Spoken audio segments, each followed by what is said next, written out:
c'est Lydie et bienvenue dans cette nouvelle vidéo. Dans cette vidéo, je vais vous présenter ce mini-album entièrement constitué de produits Sagapo Scrap.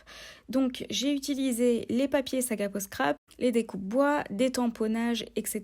Donc je vous présente d'abord l'album, puis juste après je vais vous montrer comment le réaliser. Vous allez voir, c'est une technique très simple.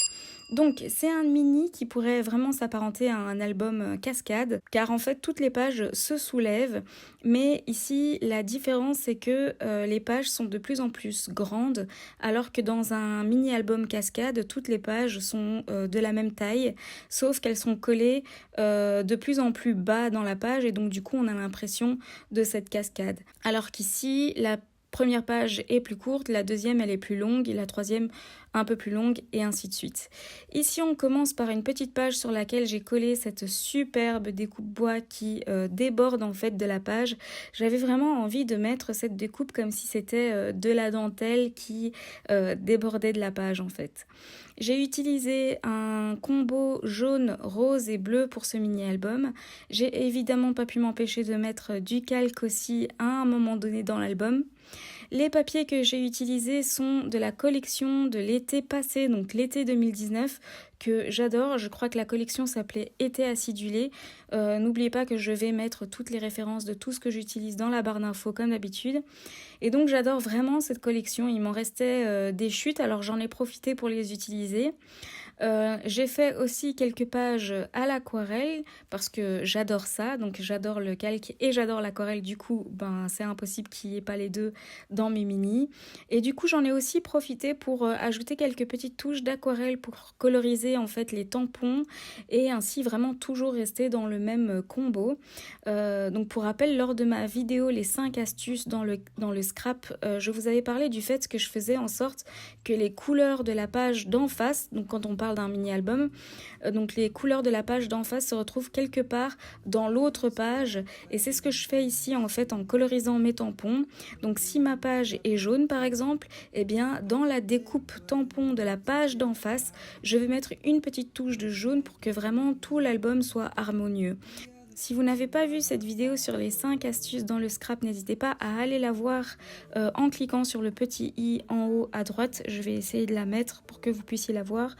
Comme ça, vous voyez un petit peu toutes les astuces que j'applique moi tout le temps dans le scrap et que je partage avec vous dans la vidéo. Donc voilà pour la présentation de ce mini-album. Maintenant, je vais vous montrer comment le réaliser.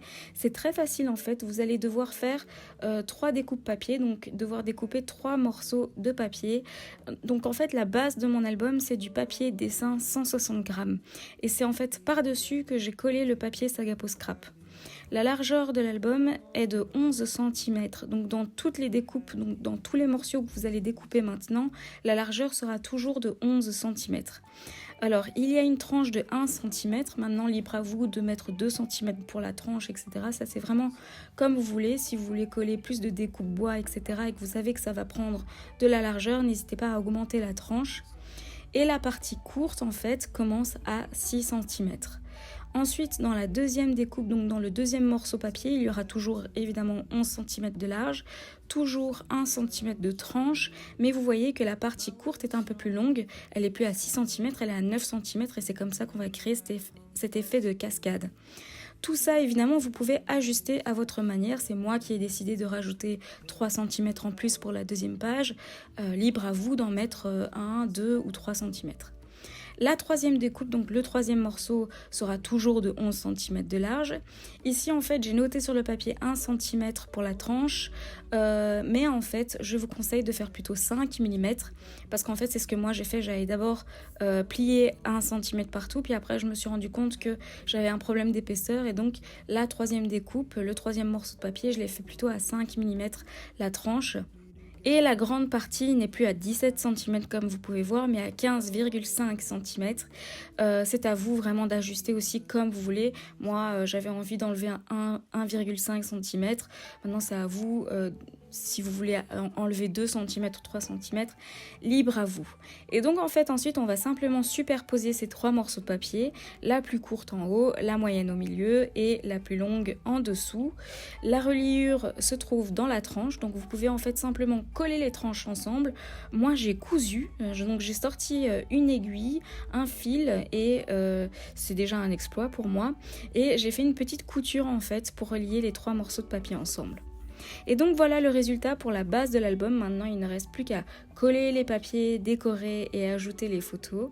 Donc je vous rappelle que j'ai créé sur Facebook un groupe pour partager toutes vos réalisations faites à partir de mes tutos. Donc si vous réalisez ce mini-album, venez le partager sur ce groupe. Et en plus c'est un groupe où on discute, etc. C'est vraiment un chouette endroit pour échanger. Donc voilà pour cette vidéo, j'espère qu'elle vous a plu malgré qu'elle ait été un petit peu courte. N'oubliez pas de cliquer sur la petite cloche pour être tenu au courant des nouvelles vidéos et à très bientôt dans une prochaine vidéo.